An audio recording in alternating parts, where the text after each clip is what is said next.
Bien. Listo, empezamos entonces el sexto video de la tarde, donde vamos a aplicar lo que estábamos conversando y hacer otros tipos de reflexiones sobre el tamaño de muestra. Enseguida, Jesús. Bueno, entonces voy a compartir escritorio de tal manera que ustedes puedan observar lo que voy a estar acá mostrando en pantalla. Muy bien.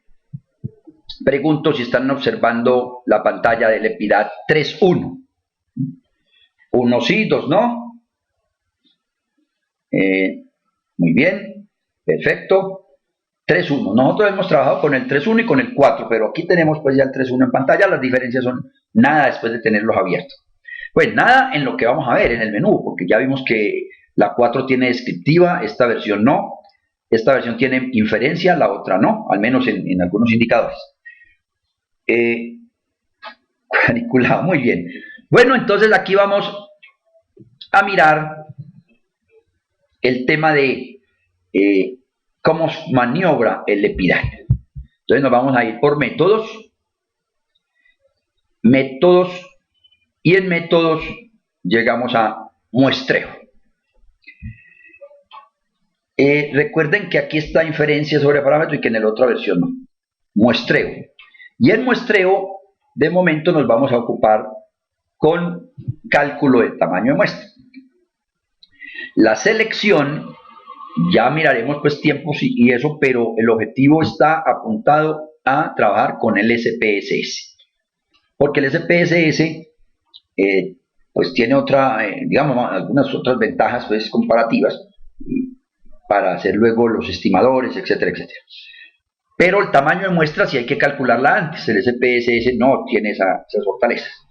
Vamos entonces a hoy trabajar proporción. El próximo sábado estaremos trabajando media y otras cosas más, pues el error relativo absoluto ya con otro ejemplo, etcétera. Vamos a trabajar proporción, tamaño de muestra. Aquí está la ventanita que todos deben estar observando en sus pantallas. No solo sino abrieron su otra ventana para poder ir haciendo. Bueno, el ejemplo que teníamos en pantalla ahora es una proporción del 50%. Ahí está, 50. Un nivel de confianza del 95. Y aquí en el mínimo es donde colocamos los errores que querramos tener. Si uno lo hace manual, no puede sino con un solo error. Aquí, a modo ejemplo, y para cambiar un poquito, voy a irme desde el 2 hasta el 5. Bueno, ya puse el 6, hasta el 6. Y me voy a ir de coma 5 en coma 5. Ahí está. Claro, hasta ahí, pues llenamos todos esos mismos valores. El efecto del diseño hasta en 1 lo dejamos quieto, porque estamos presumiendo que estoy trabajando un muestreo aleatorio simple. Por lo tanto, la fórmula es esta. Bueno, ¿por qué trabajo desde 2 al 6 y de 5 en 5? Porque quiero simular varias opciones para llevarle a las personas de mi equipo.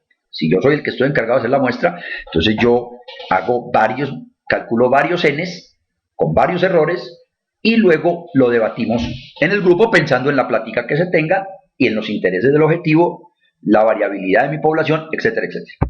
Le damos a la calculadora, aquí la vemos, calculadorcita, y él me entrega unos resultados. Ahí se ven, pero también puedo darle a la lupa. La lupita me crece, me muestra los resultados de toda la pantalla. Aquí está.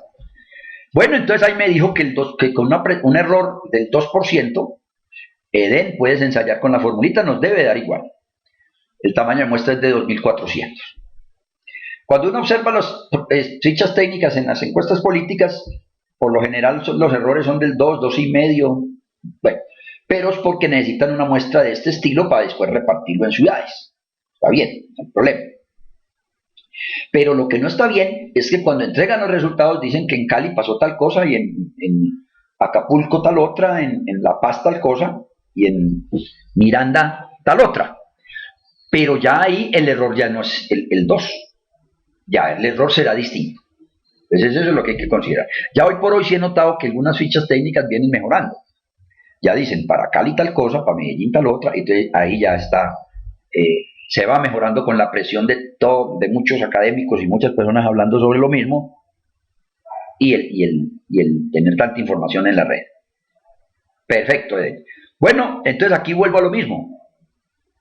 Tenemos ese esquema, la decisión de cuál se escoge es plata, precisión, objetivos, etc.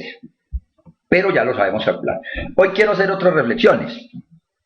Observen que esto fue con el 50%.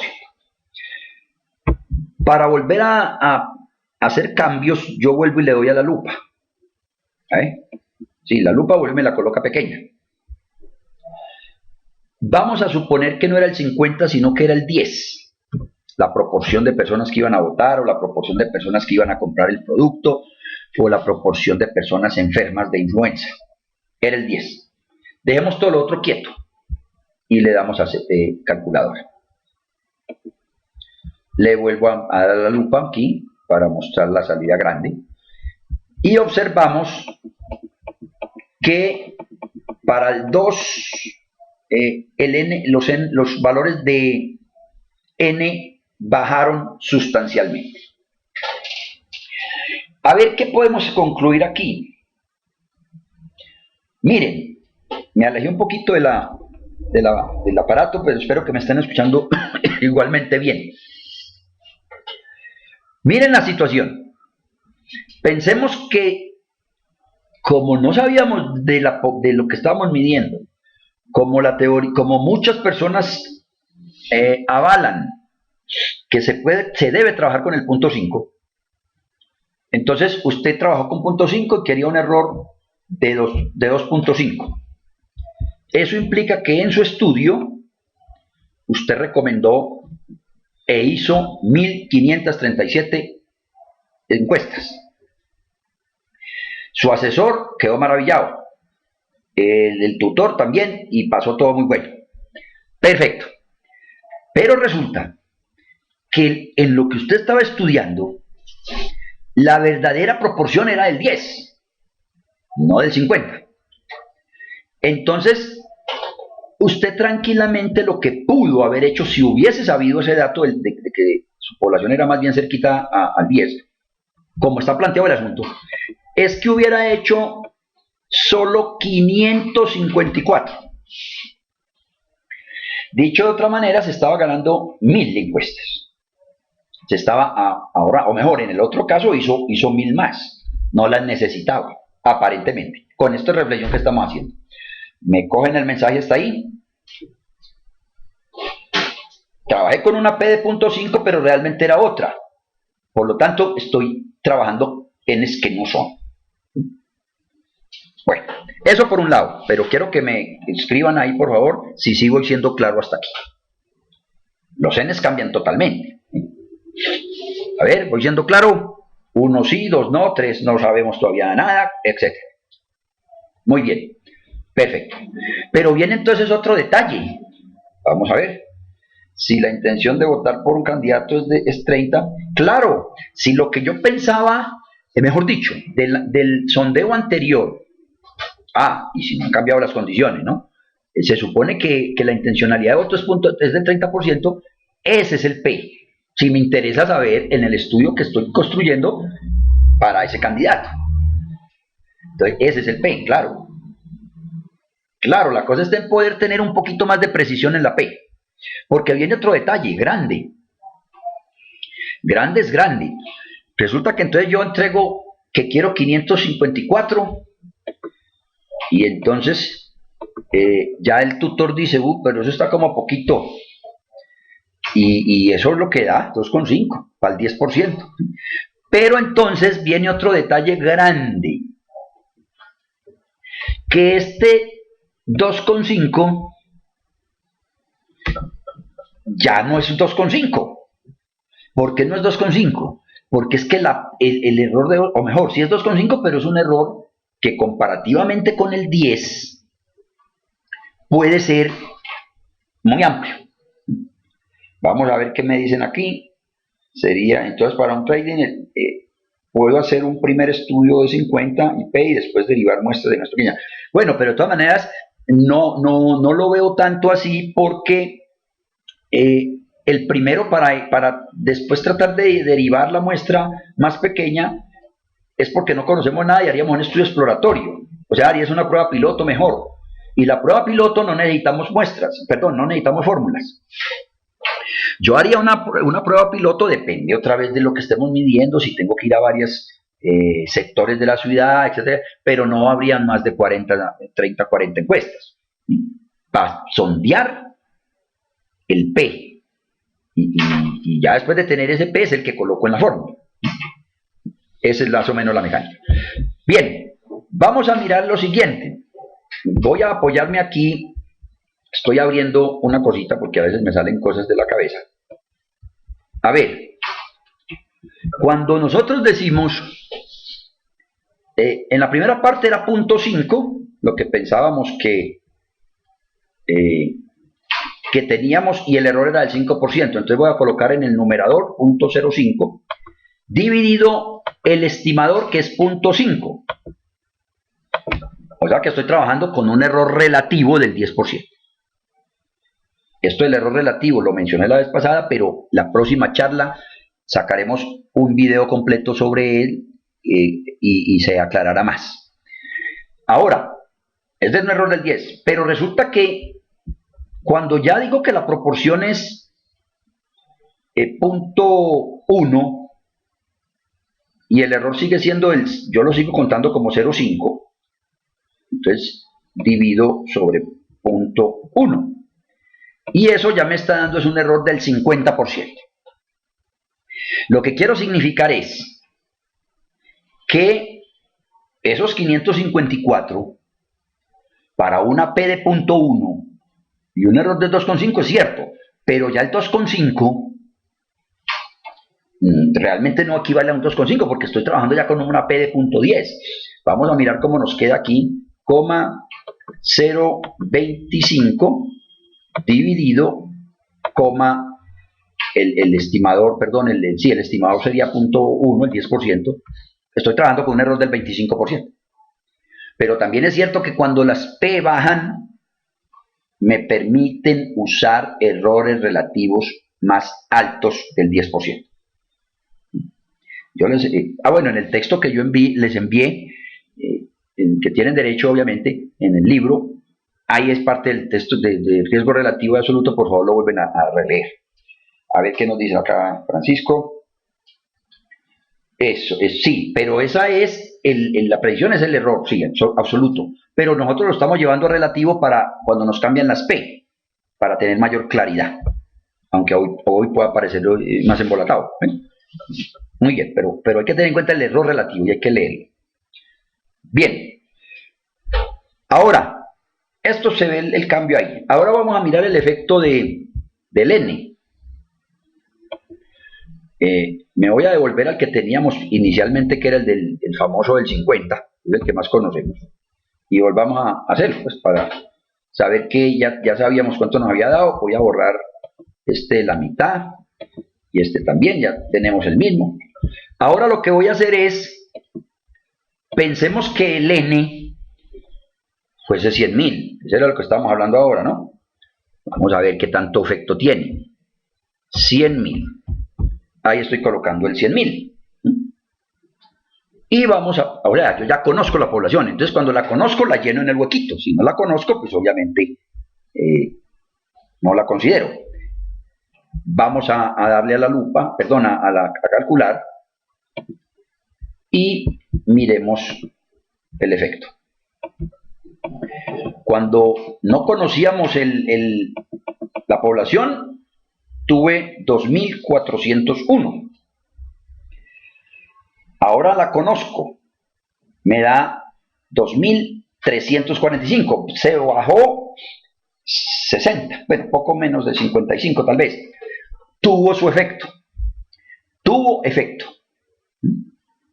para el 2% al menos, cuando el error es del 2, o sea que todo lo otro influye. ¿Qué pasa cuando sea del 5%? Vamos a ver. El 5% era 385. Cuando la muestra es de 100.000, en el 5% es 383. Realmente no hay cambio. No, así sea de 100.000, que pareciera infinita, bueno, realmente cumple la teoría, pues hay un cambio de 2, pero no tiene su efecto. Ahí es donde uno dice, bueno, las normas no, miremos lo que es los software, ya. 100.000, vamos a hacer otro cambio. Pongamos que sea 70.000. Modo ejemplo. 70.000 y todo lo otro lo dejé quieto. Aceptamos. Pongo esto acá. Y voy a borrar el que tenía antes, este segundo que era de 100.000, para poder observar los dos en pantalla. Pues bien, si es 70.000, siempre va teniendo efecto cuando las fracciones o los errores son bajitos. Es más sensible ahí. ¿Qué pasa con el 5%? Me da 385 y aquí abajo me está dando 383 para 70.000. No hubo efecto. Pues los mismos dos de ahora, ¿sí? Los mismos dos que con 100.000. Y si hacen más ensayos, pudiese dar similar, a no ser que ya el N sea muy bajito. Si es 10.000, con seguridad sí vamos a tener más efecto. ¿Sí? Pensémoslo en 10.000. Ya ahí sí tenemos un efecto más relevante. Volvemos a este otro. Y aquí entonces ya estoy observando que paso puse 10.000, pasamos al principio baja mucho pues, de 2.400 a 1.900. Y en el famoso 5 que ha sido nuestro referente, bajó a 370, bajó 15. Tampoco es para rompernos vestiduras. Pero entonces, esos son los efectos reales de un N. Cuando el N crece, bueno, entre otras cosas, sí, la proporción del N de muestra con respecto al N total ya es más grandecito del 5%, entonces tiene su efecto. Esas son las opciones que tenemos. Conclusión con el EPIDAT, al menos en lo que estamos planteando. Tamaño de la población, proporción. Y trabajo con varios errores para poder ir y mostrar. Pero lo más relevante del caso es hacer esfuerzos para que este punto 50 no sea punto 50, sino algo más similar. Pongámosle un 35%. Vamos a calcularlo de nuevo para hacer otras reflexiones. Aquí está, aquí está. Bueno, aquí ya me dio con un 35% valores bien, pues mucho más bajos que los otros, cuando un N de 10.000. Luego, si yo pienso que es mejor trabajar con el 50, estoy haciendo mucho más de la cuenta. Porque, entre otras cosas, vuelvo a insistir, si el candidato es casi fijo, yo necesito un N bajito. N bajito. Entonces, porque es evidente que va a ganar. Si la cosa está en disputa, necesitaría N más grandes. Esos son los detalles que hay que considerar. Y lo otro es jugar con el intervalo de confianza. ¿Qué tanto es la precisión del intervalo? Pues bien, comentarios hasta acá.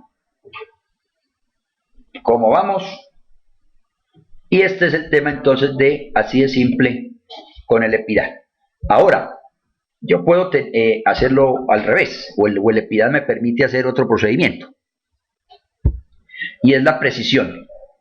Yo puedo, vamos a chulear aquí donde dice precisión. Chulearon todos precisión, observaron que hubo otros cambios. Muy bien. Si yo chuleo precisión, eso es lo que quiero calcular. Yo puedo mantenerlo de arriba.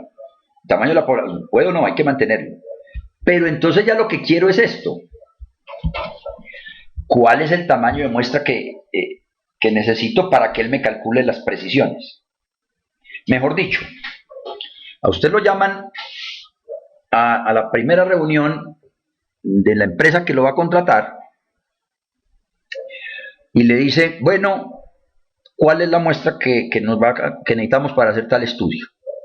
Pero no tenemos plata sino para hacer, digamos que máximo 700. Máximo 700. Bueno, vamos a mirar qué precisión tenemos. Entonces yo voy a colocar aquí que para ese estudio vamos a ensayar desde 500 encuestas hasta 700, que es lo que el señor dice que tiene plata. 700. Voy a ir que se vaya de 50 en 50. Tal vez queda mucho, 550, no, apenas es. Me hago entender aquí, pero se ve más cuando lo vean en pantalla. Ya no voy a calcular el tamaño de muestra, ya yo lo que ya sé es quiero tener es estimación de las precisiones, o sea, del error absoluto para distintos n's. Y le damos a la calculadora. Vuelvo y crezco esto. Y aquí lo que me está dando es lo siguiente. Aquí tenemos, miren acá, para un tamaño de muestra de 500, el error, o sea, la precisión absoluta es del 4.075%. Entonces, ¿usted qué le dice al señor? Bueno, miren los n's.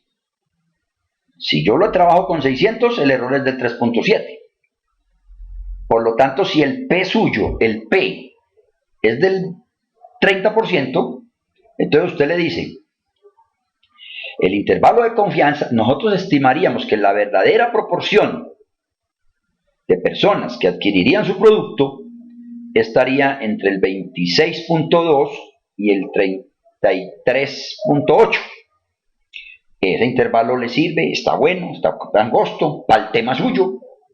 Yo lo veo como más o menos moderado, creo que sí. Entonces dice, entonces hagámosle 600, perdón, 550. Pero si el intervalo fuese muy ancho, muy amplio, pues lo que uno le diría al señor es, no hagamos el estudio, porque usted ya sabe que la proporción de gente que compra su producto está en el rango de 30 a 70. Entonces, ¿para qué vamos a hacer el estudio? Por lo tanto, son las posibilidades que nos brinda el EPIDAT. Tengo la precisión y calculo los n's. O puedo decir, tengo tanta plata para tantas encuestas, dígame cuál precisión voy a tener. Pero viene lo que decíamos ahora en el segundo video de hoy. Lo que hay que considerar también para definir estas cosas de la muestra. ¿Cuántas preguntas trae la encuesta? ¿Qué tipo de variables son? Asumamos que es proporción, claro, pero ¿cuántas preguntas son? Porque si la encuesta es muy corta, de una hojita, pues alguien dirá, no, pues hagamos las 700. Le quedó muy preciso, pero el valor que pago por una encuesta es muy módico, lo podemos hacer. Pero si la encuesta es de 115 interrogantes, pues usted hará todos los esfuerzos para hacer más poquitas, porque eso vale mucha plata. Bien, comentarios hasta acá. EPIDAT sencillísimo. Observen pues el esquema de calcular tamaño de muestra. El efecto de diseño, voy a dar una puntadita hoy, porque el tiempo me lo permite. Pero será abordado en su definición de una manera más formal en 15 días tal vez. ¿Por qué? Pues porque ese ya es el tema para el muestreo por etapas. Y aquí solamente voy a mostrar el efecto que tiene el efecto de diseño. Voy a borrar primero todo lo que tenemos. Aquí no borremos solamente estas que teníamos. Aquí está la común, la del 50% famoso. Y población infinita, esa es la que tengo. Realmente con efecto del diseño deberíamos tener un n. Pero como estamos mirando, a menos dando la primera puntada y cuál es el efecto de ese diseño, voy a colocar aquí para que me quede muy facilito el ejemplo, voy a poner 2. Las discusiones de qué números son usuales y cuál colocaríamos se dará después. Efecto diseño 2. Y vamos a mirar, bueno, todo esto lo habíamos, perdón, hay que cambiar acá. Tamaño de la muestra, para que podamos hacer la comparación. Esto veníamos de 2,5, o era de 2, pero no importa, a 5, y esto venía de 0,5, no, pero arriba sí era el 2, ¿no? Precisión absoluta, 2, hasta el 5, que me había movido ahí, y que nos movamos es en 0,5, pero puse fue 2, no 1. Por lo tanto, lo que está sucediendo es, bueno, aquí tenemos 10.000 y ahora no teníamos 10.000, ¿no? Tengo que hacer el ajuste. Vamos entonces a hacer lo siguiente. Volvamos a hacer el ejercicio, pero aquí está población infinita para el ejemplo que acabo de hacer, y este era 50%. Muy bien, calculo y hagamos comparaciones. Aquí tenemos, cuando yo no trabajo con el efecto del diseño, tamaño de muestra, aquí trabajé con 2, esto lo necesito en 1, porque lo que busco es comparar, ¿no? Me disculpan este lapsus en un momentico aquí. Aquí está. El primero lo hice con 2 y el segundo lo hice con 1. Aquí dice P 50%. Aquí dice P 10%. No me sirve. Necesito trabajar siempre con, claro, nos duplica. Necesito trabajar siempre con lo mismo. Aquí está 10, no, aquí no tengo nada. Aquí lo vamos a hacer entonces con 2. Pero ¿por qué no lo duplica? Pues porque lo que se está haciendo es precisamente, ahí está 2400, aquí está el doble, porque aquí el efecto del diseño es 2 y arriba es 1. Entonces el efecto del diseño lo que hace es coger el resultado que nos dio con el muestreo aleatorio simple y lo multiplica por el factor que tengamos como efecto de diseño. Si lo coloco con 1.5 me le sube el 50%. Si le coloco el 1.2 es el 20%. Eso para compensar el tema de los errores, porque si yo hablo de un muestreo aleatorio simple es un solo error, pero si es por etapas tengo varios errores, entonces tengo que compensarlos. Ahora, esta estrategia de momento que no hemos visto la teoría del DEF, la sugiero si tenemos el tema de algún porcentaje de no respuesta. Si nosotros estimamos que hay un porcentaje de no respuesta en esos temas del 15%, pues lo que haríamos es venir al efecto del diseño, en este caso 1.5, y así estamos incrementando el tamaño de muestra, pero no era 1.5, ¿no? 1.15, y no me está dando, entonces me da con un solo cosito, 1.20 o 1.1, y ahí me incrementa el 20% o el 10%. Nosotros colocaríamos la formulita después cuando toque con hacerlo manual, pero ya la idea es trabajarlo por acá. Eso es el tema. El efecto del diseño lo que hace es incrementarlos. Muy bien, creo que aquí podemos dejar este otro videito para mirar otro detallito que tenemos. Voy a detener la grabación.